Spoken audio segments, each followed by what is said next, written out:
Ermi!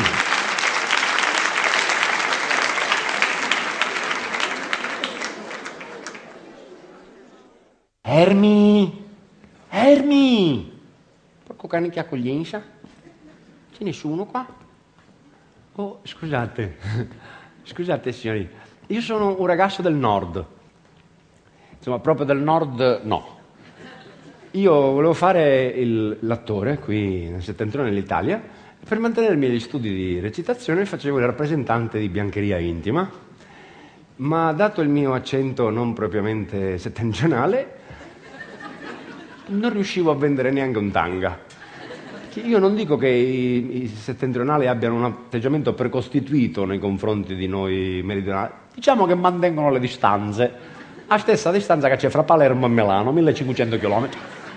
E così, insomma, pur vergognandomi molto di quello che stavo per fare, decisi di mimetizzarmi, quindi di cercare di parlare un po' con la cantilena per sembrare un pochino più settentrionale. Quindi nell'esercizio delle mie funzioni di venditore di biancheria intima qui in Lombardia entravo nei negozi e dice: signora, si pigliasse questo articolo, che l'elastico della mutanda non è poi così setto, a così non giocate non terra. Però lo capivano che non ero proprio settentrionale, insomma. Allora ricorsi a delle frasi fatte per sembrare più immediate. Non so, per esempio, uè ti, un panettun facisti, ne? Però lo capivano che non ero proprio settentrionale originale. E allora, anche perché io all'inizio qua a Milano ero un po' a disagio, perché i milanesi all'inizio mi dicevano cose strane, mi sembravano giapponesi a me, i milanesi, perché mi dicevano sempre ciapalchi, ciapalsciù, ciapalsciota. Io sto ciapalsota proprio non lo capivo, cioè lo capivo, ma mi dava fastidio, mi dava un po'. E allora questo ciapalsota. Allora, insomma, lasciai Milano e andai a lavorare nell'Interland milanese, perché per i milanesi tutto quello che non è Milano è Interland. E andai a lavorare nell'Interland milanese. All'Interland milanese capitai in un posto che si chiama Castiglion Bergamasco, dove mi sono innamorato perdutamente di una ragazza del luogo. Avrei dovuto essere un pochino più prudente all'inizio, perché già il nome della ragazza avrebbe dovuto mettermi sull'avviso, almeno per quello che riguardava il suo credo politico, perché questa ragazza si chiama Ermengarda. E la cosa grave è che il padre si chiama Adelchi. Ed è uno dei più noti esponenti politici di un movimento separatista settentrionale che i meridionali non ne vogliono vedere manco pettata a muro. E io commisi l'errore ulteriore di non presentarmi con il mio vero nome, ma con un nome che lì per lì mi sembrava un pochino più settentrionale del mio, e cioè come Giovannino Pattarizzuti. E Babbo Adelchi, così voleva essere chiamato il mio suocero di allora, mi dice: giovanotto, adesso non mi dire che Pattarizzuti è un cognome del nord, perché non ci credo neanche se ti dipingi di verde, caro. E dice: come? Pattarizzuti, caro suocero, Pattarizzuti è un cognome assolutamente settentrionale, ma proprio, intanto Pattarizzuti etimologicamente significa devoto a Fon Pattariz. Fon Pattariz, per sua norma e regola, è una divinità celtica a cui tutti voi lombardi ci dissi io dovreste essere devoti. Poi la mia famiglia, se non ci dispiace, è originaria di Norimberga, e io poi sono anche orfano perché i miei sono stati sterminati durante una indigestione di polenta nel Po. Quindi proprio settentrionale, massimo di settentrionale. E Babbo Adelchi si scusò Babbo Adelchi per essere stato così violento con me, sia pure soltanto verbalmente. Dice: giovanotto, scusa, su un momento mi era sembrato che Pattarizzuti fosse proprio un po' terrone, perché io capii che per essere settentrionale bastava muoversi un poco, no? E io gli rispondevo pure muovendo, dice: no babbo, perché tu mi dici così. E io mi dice: no, perché tu ti presenti, due coglionazzi, eravamo settentrionali tutti e due coglionazzi settentrionali.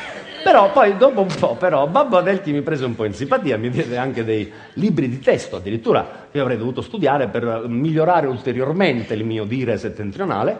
Mi ricordo anche che questi libri di testo erano, non so, titoli, dice, Varese Caput Mundi, oppure l'Italia non esiste, Padania punto e basta. E io studiai, dopo un po' Babbo Adelchi era convinto che io parlassi uno dei più limpidi accenti padani che lui avesse mai sentito in vita sua. E così successe che, siccome Babbo Adelchi era tra l'altro proprietario di una televisione privata, Tele Castiglion Bergamasco Libera, e all'interno di questa televisione privata c'era un telegiornale che andava in onda in diretta, un telegiornale settentrionalista che aveva degli ascolti straordinari, e lo speaker, l'unico speaker di questo telegiornale si ammalò. Si ammalò perché ingerì per sbaglio un cannolo siciliano, ritenendolo erroneamente una meneghina di una foggia un po' particolare, e gli vennero delle strane eruzioni cutanee, niente di grave, niente di irreparabile, una allergia metapolitica, mi hanno spiegato, che consisteva nel fatto che lui era completamente ricoperto di bolle verdi, tante bolle verdi dappertutto, proprio verdi, una bolla molto grande, molto verde sulla laringe, non gli consentiva di parlare. Allora Babbo Adelchi mi dice: chi meglio di mio genero può sostituire quel pirla che ha pensato bene di ammalarsi proprio oggi che andiamo in diretta con il telegiornale.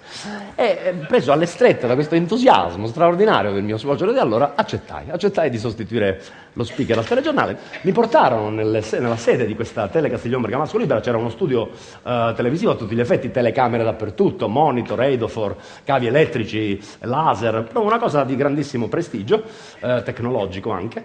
C'era una scrivania naturalmente, e avevo notato che qualcuno aveva lasciato sulla scrivania una bottiglia.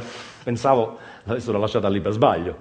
Invece mi spiegarono trattarsi di una cosa importantissima. Si trattava dello sponsor, la famosa grappa Zamengo, che io avrei dovuto nominare e assaggiare tutte le volte che avessi finito di leggere ciascuna delle notizie del telegiornale.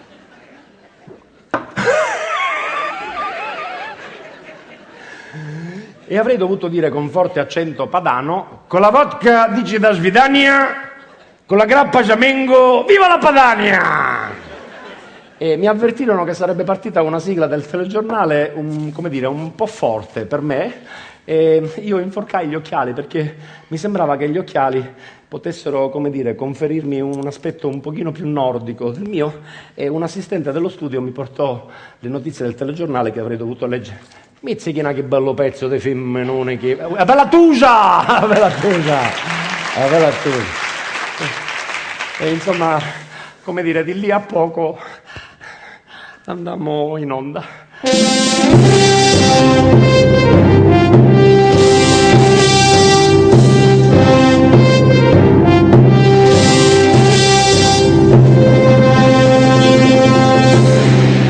Signore e signori, buonasera. Purtroppo dobbiamo aprire il nostro telegiornale con una spiacevolissima notizia di cronaca nera. Efferata rapina ai danni della Cassa Rurale di Castiglione Bergamasco. Un malvivente, con il viso coperto da un passamontagna, si è introdotto nella banca e, minacciando gli impiegati con una roncola, ha rapinato 9.000 euro, i sudati risparmi dei contadini del Bergamasco. Il criminale si è poi dileguato nella nebbia in bicicletta. La polizia sta interrogando tutti i meridionali e gli extracomunitari della zona.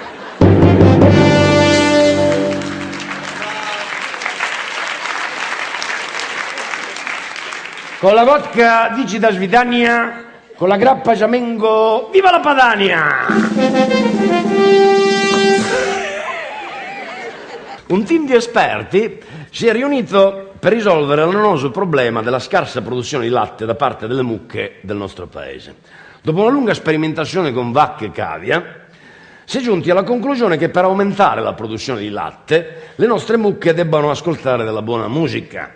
Le canzoni consigliate dai nostri scienziati sono: O mia bella Madonnina, Stra Milano, Surparum dalle belle braghe bianche, Como non farla stupida stasera. Con la vodka dici da Svidania, con la grappa Zamengo, viva la Padania!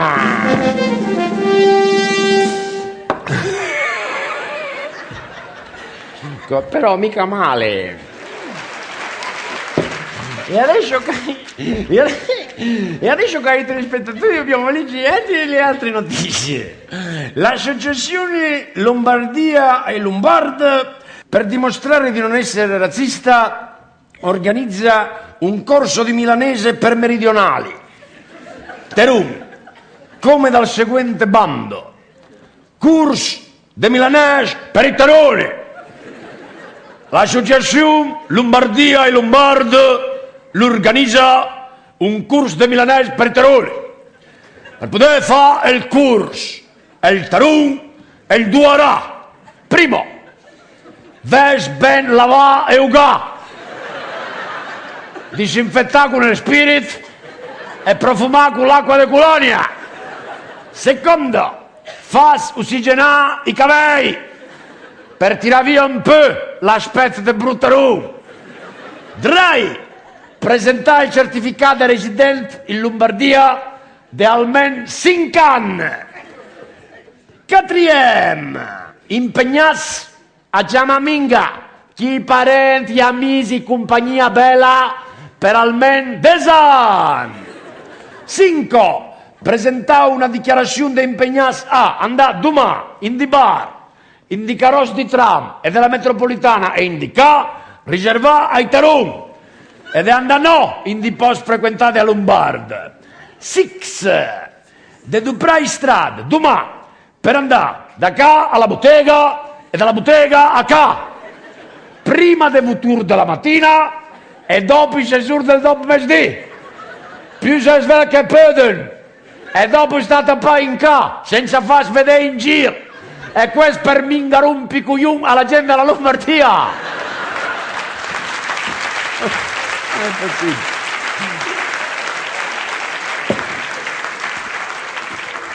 Alla fine del corso il tarun sarà marcato a fuoco in sui chap con un numero di matricola e con la scritta Terun rieduca.